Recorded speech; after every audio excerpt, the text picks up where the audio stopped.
Welcome back to the channel. My name is Brad and this is Supercoach Pro. Today we're doing the final team reveal. I'll just get stuck straight into it. So these are the players that basically have not moved since after the preseason games have been complete. Sheasel for me is definitely D1.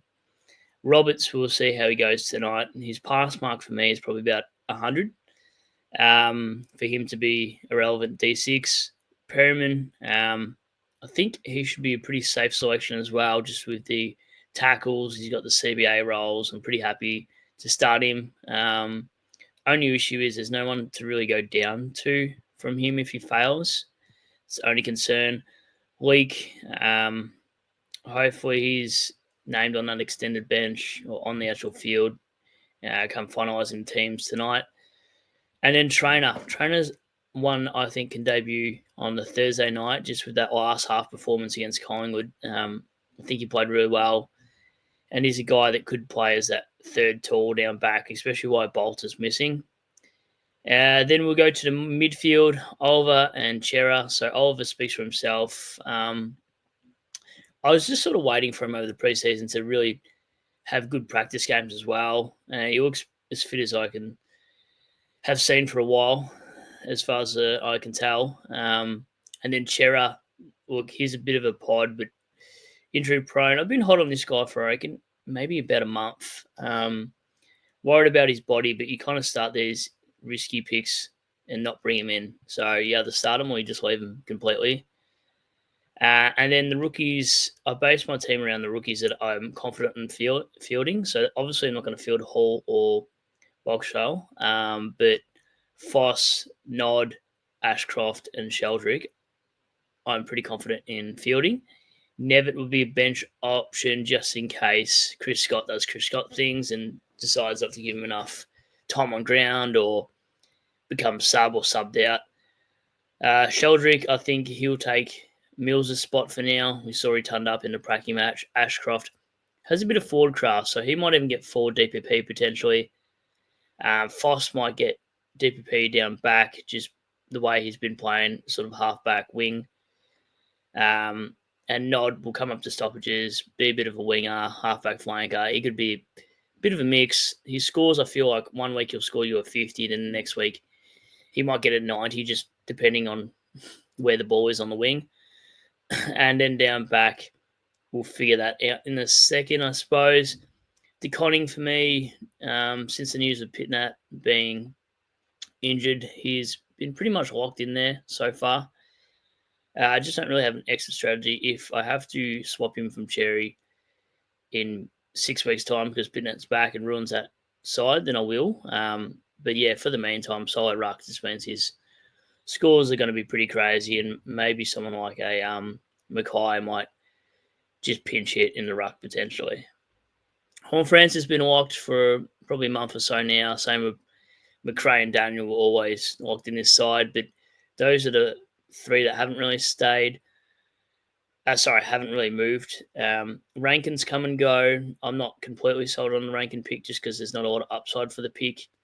Power Pepper, I've been a little bit hot and cold, but just recently looking into his fixture, watching him pass the eye test, maybe they give him a little bit of CBAs. I know he's coming off an ACL, but he's 27. He's in the leadership group. He's a guy that I think can play way better than your Kako type picks. I don't really want to pick small forwards unless I really, really have to. Max Hall, I'd rather pick over Kako, though, just because he's been around the system a lot longer, and I think he could potentially push up to stoppages, whereas Kako, he might score you 40 1 week and then 90 the other, whereas I think Hall has a little bit more consistency if I needed to field such a bloke. Davison speaks for himself on that wing. I think he turned up in that practice match, so I think there's a spot locked for him. And was one of VFL best players. And then Patton, I put him forward to put him down back if one of these rookies down back actually fail. I can just put Patton there because Patton's actually been named on field, so that gives me job security. I think he's taken Cunningham's spot. Cunningham's like 6 weeks away. Sydney have a few injuries anyway to some players, so I think there's job security there for Patton for at least 2 months of footy, and then we can flick him. Hall, I think, has got that small forward role locked down as well. He didn't have too many. He only had like 9 touches against that Port game, kicked 1 goal, but they barely kicked any goals for that game, St Kilda. And then this is where I'm getting stuck. So Stone should be fine. He should play in that halfback flank wing, potentially role. Excuse me. This is where I'm getting stuck. So these 3 players in the back line have really swapped and changed a fair bit. And looking into it, so far, I'm thinking of going high end and going Whitfield and Zorko, or potentially just going Clark and Nas. Nas will come up to the ball for stoppages potentially. If it's anything to go by their practice match when they started getting slaughtered, he actually was on ball. I don't know if that actually hurts his score, but I've also thought, not Max Holmes, but if you look at the data on Stewart when he went into the midfield after round 16, his CBAs went increased. He actually turned up quite a lot. And I think it was more to shake the tag. So I'm really not sure. Clark is probably more of a lock than this last spot. And then we scroll further down. I actually just go lowest to highest.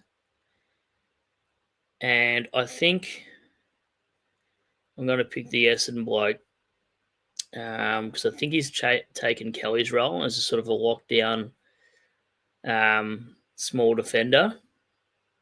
And he's Jackson Pryor. So 169k. I think the job security is there. It doesn't look like Bice has been named from Sydney, so it's probably a downgrade target we could potentially grab if Sydney gets some injuries down back. But he looked good. I actually really wanted Bice over any of these other rookies. Trainer should get game time early on, especially.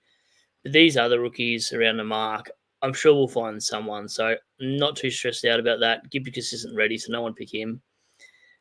Cleary's the other guy you could go for, but I think when I've just gone blank, the other doggy player comes back from injury, he's probably straight out of the team because like for like. So there's not too much sport for choice in the back line. Sutherland had early game time, then didn't really play much in the last half of that. Pracky, Bo Allen was like a negative 12 for the game, so I don't know why he's in 54% size still after the eye test. It could be one of those games where he still goes on to average 60 just because the roll's there. But for me, yeah, it just scared me out of it. Caleb Smith, never been a fan of this as a pick. In Richmond's backline, just didn't look too composed when I watched him play. So there's not really much else you could grab. Maybe O'Connell gets some early games. He looked actually pretty good, and so did Hasty in that game. But yeah, not really sport for choice. So I'll leave that there for the defense for now. Ruck. What are we going to do with the Ruck? I still want to do at least a few pods in here. Not too many that I really like in the Ruck line, but kind of thinking at this point, starting Meek just with the early fixture. I know Essendon tend to restrict Ruckman over the years, especially last year. When they played that duo ruck of Draper and Goldstein. But I'm tempted to grab Meek. I hope his cash goes up and then grab someone like a Cherry or Gorn, even if I have to trade these guys out. Not ideal, but Meek could be anything too because he had like 93 Supercoach points to 3/4 in that game, then got rested for the last of it. So, yeah, Meek could definitely be a keeper and could just be an absolute surprise packet. Now, for this last one, I thought about Baz, but I'm not too sure if he gets subbed off and we don't get the free look at him. So I'm probably more inclined to grab a Rankin and just hope that his CBA is like around that 30% mark because then you know he's going to ton up most weeks. Then I've got X amount. So I've got a fair bit to spend. So probably 2 primos and a rookie here. At the moment, things could change, but I've been pretty keen on Neil even before that whole buy news of the game being postponed. Neil, Sarong would be good. But unfortunately, with the Butters injury, I think we're going to stick to our guns and hope Rosie's a keeper and just has that, at least the start of the season being like a 115 average, because he looked great. He scored like a 160 in the Pracky match and looked unreal.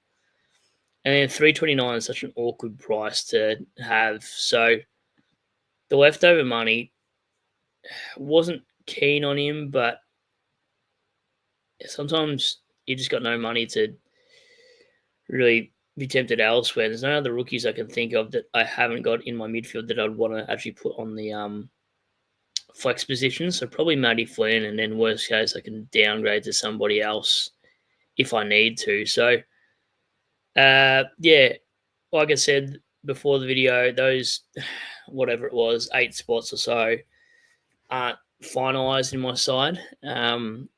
And could swap and change, but I work weeknights